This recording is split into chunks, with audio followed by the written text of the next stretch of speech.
The slap came so fast that the crystal water glass beside billionaire Julian Mercer tipped over before anyone at the table understood what had happened. Black Maid Tessa Reed stood frozen beside the dining chair, one hand holding the tray. Across from her, Julian's fiancée, Camille Vaughn, lowered her hand. A red mark appeared across Tessa's cheek. 12 guests stared. Julian did not. He pushed back his chair. "Camille." His voice was quiet enough to make the room more frightening. Camille lifted her chin. "She called me a liar in front of your board." Tessa swallowed the sting in her face and looked at the covered dish near Julian's plate. "I said the seal on that envelope was broken." Camille's eyes flashed. "You were told to serve dinner, not inspect private correspondence." Julian looked from his fiancée to Tessa. "What envelope?" Camille opened her mouth. Tessa answered first. "The one inside your father's silver case." The room changed. Julian's expression went still. That case had not been opened in 11 years. And no one at dinner was supposed to know it had been brought into the house that afternoon. 3 hours earlier, Tessa had been polishing the west dining room when Julian's grandmother, Eleanor Mercer, entered carrying an old silver document case. Eleanor was 80, sharp-minded, and one of the only people in Mercer House who treated the staff like human beings instead of furniture. "Tessa," she said, "put this in the cabinet beside Julian's seat." Tessa took the case carefully. Its surface was scratched with age, but one detail caught her attention. A tiny compass symbol had been engraved beside the lock. She had seen that symbol before. On a brass pendant her late father had worn every day of his life. Tessa almost asked about it. Then Camille appeared in the doorway. "What is that?" Eleanor turned. "Something Julian should have received years ago." Camille's smile tightened. "Tonight. Especially tonight." The dinner was supposed to celebrate the final vote on Mercer Global's largest acquisition in company history. If approved, Julian would gain control of a pharmaceutical research network worth nearly $6 billion. Camille's father owned a major stake in the company being purchased. Camille had spent the month changing staff schedules, taking locked room calls, and asking about Julian's old family documents. At 6:15, Tessa carried the silver case into the dining room and placed it inside the cabinet. At 6:40 she returned with candles. The cabinet door was open. The case sat on the table. Its seal had been cut. Tessa stopped. Camille stood beside it. "What are you doing?" Camille asked. "I was about to ask you the same thing." Camille's face hardened. "You saw nothing." Tessa looked at the torn red seal hanging from the latch. "I saw enough." Camille stepped closer. "You need this job, don't you?" Tessa said nothing. She did. Her younger brother Noah had started physical therapy after a construction accident left him unable to work. Tessa covered half his rent and most of his treatment costs. Camille knew that. "You have a family depending on you," she continued. "That makes curiosity expensive." Tessa met her eyes. "What is inside the case?" Camille smiled. "Something that will make tonight much easier if you stay quiet." Then she closed it. At 7:30 the guests arrived. Board members, attorneys, investors, and Camille's father took their seats beneath the chandelier. Julian entered last. Tessa watched Camille kiss his cheek. She watched Camille place one hand over the silver case as though claiming it. And then dinner began. The first course passed normally. During the second, Eleanor leaned toward Julian. "Before the vote, open your father's case." Camille immediately interrupted. "Can that wait until after dessert?" Eleanor looked at her. "No." Julian reached toward the cabinet. Camille moved faster. She lifted the case and placed it on the table. The broken seal was visible beneath the chandelier. Julian noticed. "Who opened this?" Camille smiled. "The seal must have cracked with age." Tessa heard herself speak. "No, sir." Every face turned toward her. Camille's eyes narrowed. Julian looked up. "What?" Tessa pointed to the seal. "It was intact when Mrs. Mercer gave it to me." Camille laughed. "You are mistaken." "I'm not." The slap came 1 second later. Now, standing in the stunned dining room, Tessa could still hear it ringing in her ear. Julian slowly rose. Apologized to her. Camille stared at him. What? You hit an employee in my home. She accused me. Apologize. Camille's father shifted in his chair. Julian, perhaps everyone should calm down. Julian did not look at him. Tessa, are you hurt? I'm fine. Camille laughed under her breath. She is performing.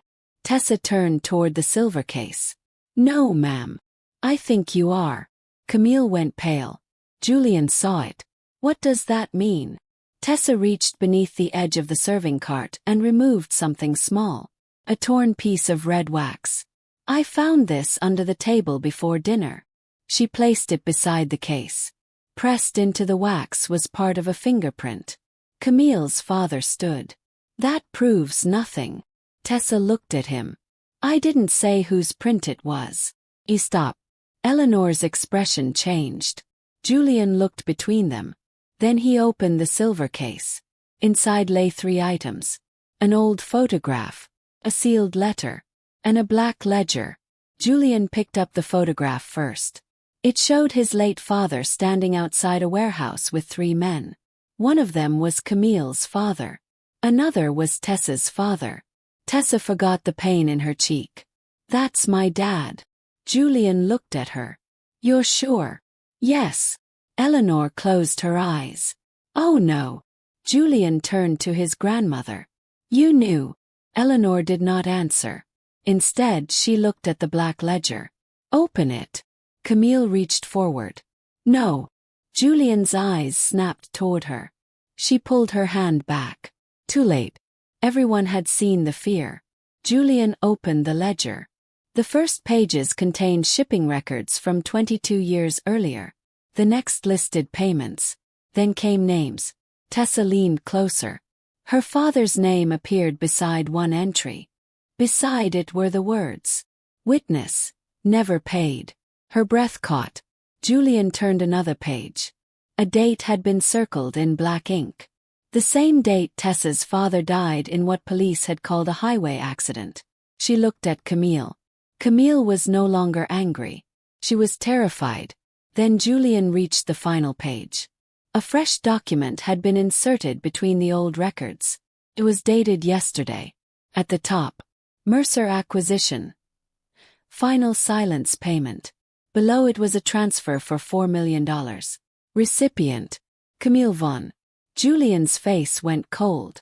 Camille stood abruptly. This is fake. Eleanor whispered. No. Everyone looked at her.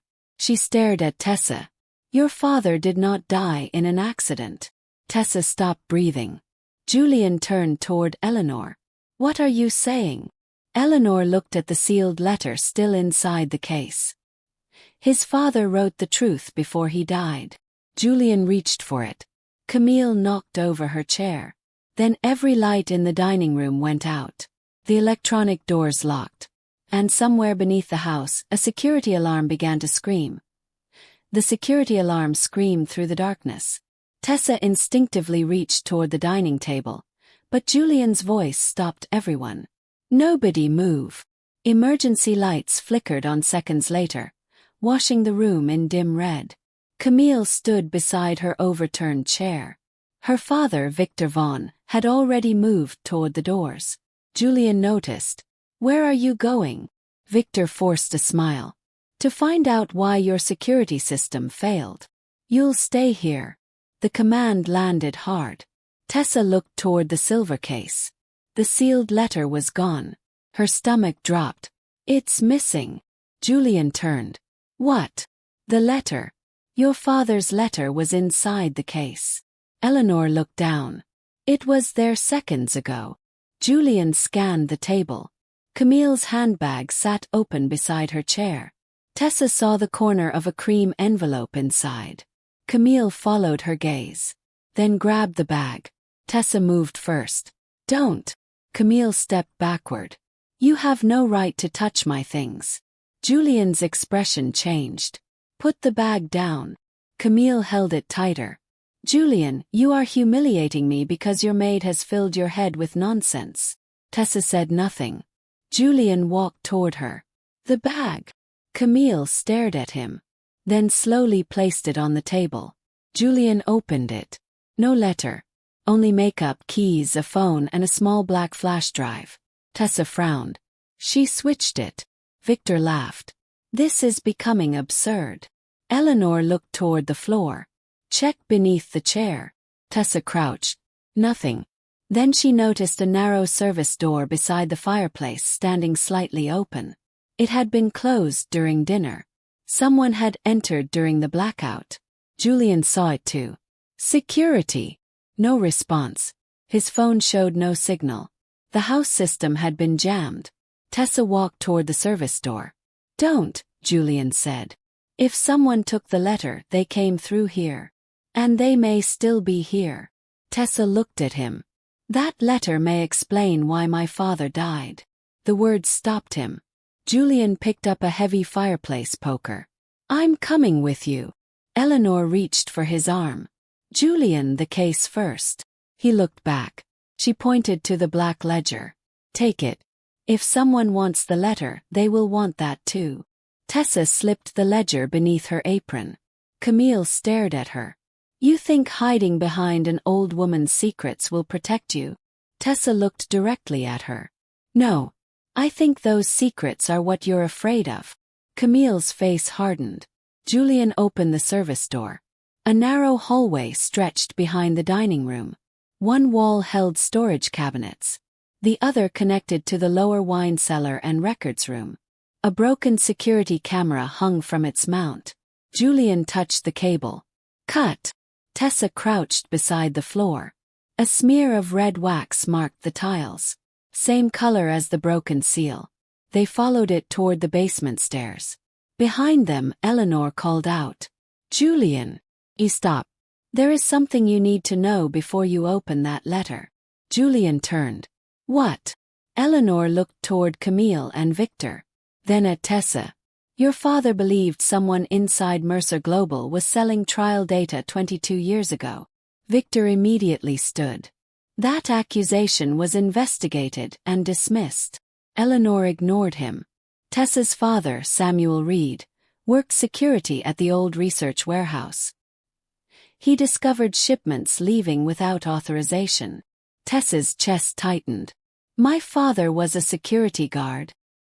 He was more than that. Eleanor's voice softened. He became your father's confidential witness. Julian stared at her. And the highway accident. Eleanor looked ashamed. Your father stopped investigating after Samuel died.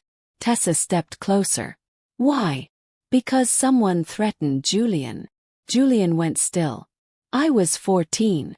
You received photographs of yourself leaving school. Your father believed whoever killed Samuel would come after you next. Camille slowly backed toward the doorway. Julian noticed. Stay where you are. He stopped. Then something crashed below. Tessa and Julian ran downstairs. The wine cellar door was open. Inside, shelves had been disturbed and one cabinet stood empty. A man in a dark suit sprinted through the far exit carrying the cream envelope. Stop!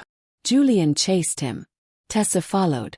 The man entered the records corridor, shoved a cart behind him, and disappeared through another door. Julian pushed the cart aside. Tessa noticed something on the floor. Company access card. He picked it up. The photograph belonged to Leonard Price, Mercer Global's chief compliance officer. Julian stared at it. Leonard. He was at dinner, Tessa said. Julian looked back toward the stairs. No. He left before dessert. They reached the lower garage. An engine started. A black sedan tore out through the private tunnel before the security gate could lower. Julian memorized the plate. Then the garage lights returned. His phone immediately connected. 5 missed calls appeared. One from Security Chief Aaron Blake. Julian called. Someone just left through the east tunnel. Leonard Price's access card was dropped downstairs. Aaron went silent. Sir. Leonard Price is dead. Julian stopped breathing. What? His body was found 40 minutes ago in his office downtown. Tessa stared at the access card in her hand. Julian slowly looked at it. Then who just used his identity? Aaron continued. And there's something else. Someone accessed your father's archived investigation files 10 minutes ago. From where? The Mercer Foundation server. Julian's face tightened. That server is inside the house. They hurried back upstairs. When they entered the dining room, Camille and Victor were gone. Two guests stood beside the open terrace doors. Eleanor remained near the table. Where are they? One of the emergency doors unlocked, she said. Victor said he was taking Camille somewhere safe. Julian cursed under his breath. Tessa removed the black ledger. Eleanor opened it to the final pages. There should be one more name. They searched the payment records. Then Tessa found a page stuck to the back cover. Contained 4 names. Samuel Reed. Julian's father. Victor Vaughn. And a 4th person. Tessa read it twice. Eleanor Mercer. Julian looked at his grandmother. Eleanor's face drained of color. Tessa whispered, "Why is your name on the same list as the people connected to my father's death?" Eleanor did not answer. Instead, she reached beneath the table and removed the missing cream envelope. Julian froze. "You had it?" "Yes." "Why?" "Because the letter does not only expose Victor." She handed it to Tessa. "It exposes me." Tessa broke the seal. Inside was a single handwritten page from Julian's father. The first sentence made her hands shake. Samuel Reed did not die because he discovered the conspiracy. He died because someone in my family ordered him silenced. Tessa read the sentence again. Samuel Reed did not die because he discovered the conspiracy. He died because someone in my family ordered him silenced. Her hands began to tremble. Julian looked at Eleanor. "Tell us everything." Eleanor lowered herself into the nearest chair. 22 years seemed to settle across her face at once. "Your father discovered Victor Vaughn was selling confidential pharmaceutical trial data through private distributors," she said. "Samuel helped him collect evidence. They planned to take everything to federal investigators." Tessa stared at her. "My father knew he was in danger." "Yes. Then why didn't anyone protect him?" Eleanor looked down. "We tried." Tessa's voice sharpened. "That is not an answer." Eleanor opened the black ledger and turned to the page bearing her name. "The payment beside my name was real." Julian stepped back. "How much?" $300,000. Tessa felt sick. "You paid someone before my father died. I believed I was paying to relocate him." Silence. Eleanor continued. "Victor told me Samuel had been identified. He said the only way to keep Samuel and his family alive was to move them under new identities." Tessa shook her head. "My father never left." "I know." Eleanor's eyes filled. 2 days after I authorized the payment, his car went off the highway. Julian stared at his grandmother. "And you never told Dad?" "I tried." "What does that mean?" "Your father already knew about the payment. He believed I had betrayed Samuel." Tessa looked at the letter again. The next paragraph was written more heavily, as if Julian's father had been angry when he wrote it. "My mother believed she purchased Samuel's safety. Victor used her authorization to finance the men who followed him." Tessa stopped. "She didn't order it." Julian took the letter. His eyes moved rapidly. "No." Eleanor covered her face. "But my signature paid for it." Tessa felt anger colliding with something more complicated. Eleanor had made a terrible mistake. But someone else had turned that mistake into murder. Julian continued reading. Then he froze. "What?" Tessa stepped closer. He handed her the page. Near the bottom was another sentence. Victor was not working alone. The person who approved Samuel's removal had access to Mercer family accounts and knew my son's school schedule. Julian's face tightened. "Someone inside the family." Eleanor nodded slowly. There were only 3 people with that level of access. Who? Your father. Me. She hesitated. And your uncle, Thomas Mercer. Julian went pale. Thomas Mercer had died 6 years earlier. At least, that was what the family had been told. Tessa noticed Julian's expression. What is it? My uncle supposedly died overseas. Eleanor stared at him. Supposedly. Julian removed his phone. Thomas's body was never returned. We were told there had been a private plane crash. Tessa thought about Leonard Price. A dead compliance officer whose access card had just been used by someone else. Too many dead men. Too many identities. Maybe Thomas isn't dead. Eleanor looked horrified. Then Tessa remembered the photograph inside the silver case. She grabbed it. Julian's father, Victor Vaughn, Samuel Reed, and a 4th man standing partly turned away from the camera. They had assumed he was an employee. Tessa brought the photograph beneath the chandelier. On the man's wrist was a watch engraved with the same compass symbol as the silver case.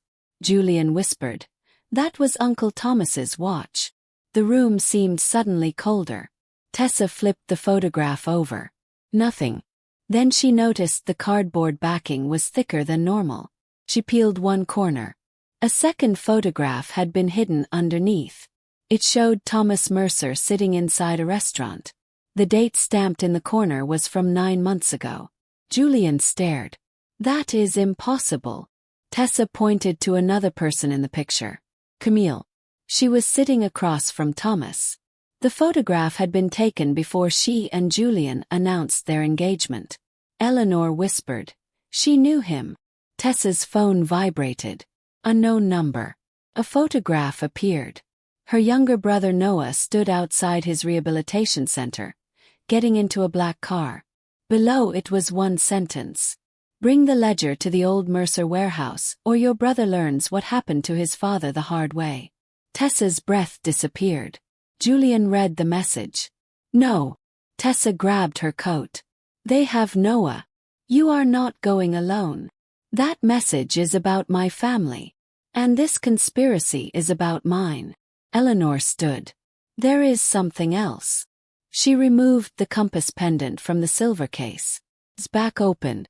Inside was a tiny brass key. Samuel gave this to your father before he died. Tessa stared at it. What does it open? Eleanor looked toward the dark windows. Warehouse locker 17. Julian's expression changed. The old Mercer warehouse. Tessa closed her fist around the key. Whatever her father had hidden 22 years ago was still there. And someone believed it was dangerous enough to take Noah. Then Julian's phone rang. Camille's number. He answered. Man spoke. Older. Familiar to Eleanor. Bring Tessa and the ledger, the voice said. And mother. It has been a very long time. Eleanor nearly dropped her cane. Julian whispered the name. Thomas. The old Mercer warehouse stood beside the river, as Julian's SUV stopped outside. Tessa gripped the brass key in one hand and the black ledger in the other. No matter what happens, Julian said, we get Noah out first. She nodded. Inside, the warehouse smelled of rust and old chemicals. A row of lights led them toward the back office. Camille waited there beside Victor Vaughn. And between them stood Thomas Mercer, Eleanor's missing son. Noah sat tied to a chair nearby, frightened but unharmed. Tessa moved forward. Let him go. Thomas smiled. Samuel said the same thing 22 years ago. Julian stepped beside her. You ordered his death. Thomas looked almost offended. I protected this family. You protected yourself. Victor reached for the ledger. Give it here. Tessa held it tighter. What is in locker 17? Thomas stopped smiling. They moved toward the storage corridor. Thomas kept Noah close, forcing everyone to cooperate. Locker 17 was hidden behind rusted cabinets. Tessa inserted the key. Inside was a metal evidence box. She opened it. Photographs, bank transfers, original trial records, and one cassette recorder. Tessa pressed play. Her father's voice filled the warehouse. My name is Samuel Reed. If this recording is found, Thomas Mercer ordered Victor Vaughn to remove me after I discovered the illegal trial shipments. Eleanor Mercer does not know what her money was used for. Eleanor covered her mouth. Thomas's face changed. Samuel continued. If anything happens to me, the proof belongs to my children. For Tessa, hearing his voice ended 22 years of unanswered questions forever. Victor lunged for the box. Julian blocked him. Camille grabbed the ledger and ran toward the loading bay. Tessa chased her. Camille reached the river door and turned. You ruined everything. No, Tessa said. You did. Camille raised the ledger over the water. Before she could throw it, Noah appeared behind her. He had worked one hand free from the restraint. He pulled the emergency chain beside the door. A steel shutter slammed down, blocking the river exit. Camille froze. Sirens sounded outside. I sent the warehouse location to security before we came in. Police entered from both sides. Victor was arrested first. Thomas tried to escape through the office, but Eleanor stepped into his path. You let me believe you were dead. Thomas stared at his mother. You chose Julian's father over me. No, Eleanor said. You chose greed over all of us. Officers handcuffed him. Camille was taken last. As police led her past Tessa, she said, You were just a maid. Tessa looked at her calmly. And you still lost to the truth. Weeks later, Samuel Reed's death was officially reopened as a homicide. The evidence from Locker 17 exposed the illegal research network, stolen trial data, and every payment connected to Thomas and Victor. Camille's family's acquisition deal collapsed. Julian created an independent ethics division and placed Tessa in charge of worker protection and internal investigations. She accepted after one condition. My father's name goes on the public record. Julian nodded. It should have been there 22 years ago. At the memorial ceremony, Noah stood beside her while Eleanor unveiled a plaque honoring Samuel Reed as the whistleblower who tried to expose the truth. Tessa touched the compass pendant around her neck. The slap at dinner had been meant to silence her. Instead, it opened a case buried for 2 decades. Camille expected Julian's next move to be defending his fiancée. She never imagined he would lock the doors, follow the evidence, expose his own family, and stand beside the black maid everyone else had underestimated.